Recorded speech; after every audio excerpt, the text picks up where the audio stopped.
The 1,000 injuries of Fortunato I had borne as I best could, but when he ventured upon insult, I vowed revenge. You, who so well know the nature of my soul, will not suppose, however, that I gave utterance to a threat.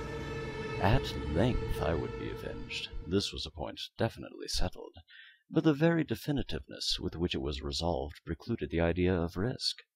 I must not only punish, but punish with impunity. A wrong is unredressed when retribution overtakes its redresser. It is equally unredressed when the avenger fails to make himself felt as such to him who has done the wrong. It must be understood that neither by word nor deed had I given Fortunato cause to doubt my good will.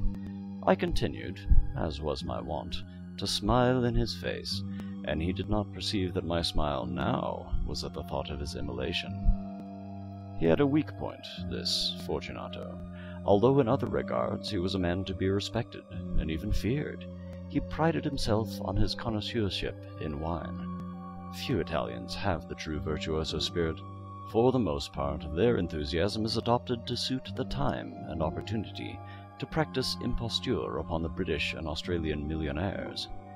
In painting and gemmary, Fortunato, like his countrymen, was a quack. But in the matter of old wines he was sincere. In this respect I did not differ from him materially. I was skillful in the Italian vintages myself, and bought largely whenever I could. It was about dusk, one evening during the supreme madness of the carnival season, that I encountered my friend. He accosted me with excessive warmth, for he had been drinking much. The man wore motley. He had on a tight-fitting potty-striped dress, and his head was surmounted by the conical cap and bells. I was so pleased to see him that I thought I should never have done wringing his hand. I said to him, "My dear Fortunato, you are luckily met. How remarkably well you are looking today. But I have received a pipe of what passes for Amontillado, and I have my doubts." "How?" said he. "Amontillado? A pipe? Impossible, and in the middle of the carnival." "I have my doubts," I replied, "and I was silly enough to pay the full Amontillado price without consulting you in the matter. You were not to be found, and I was fearful of losing a bargain." "Amontillado?" "I have my doubts." "Amontillado?" "And I must satisfy them." "Amontillado!" "As you are engaged, I am on my way to Lucchesi.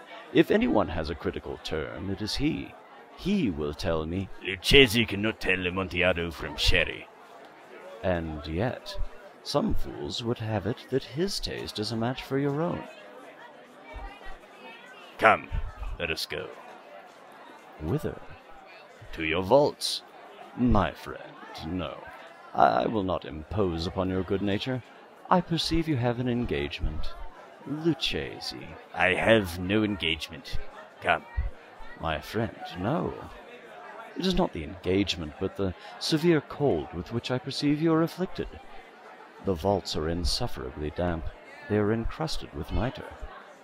"Let us go, nevertheless. The cold is merely nothing. Amontillado! You have been imposed upon. And as for Lucchesi, he cannot distinguish sherry from Amontillado."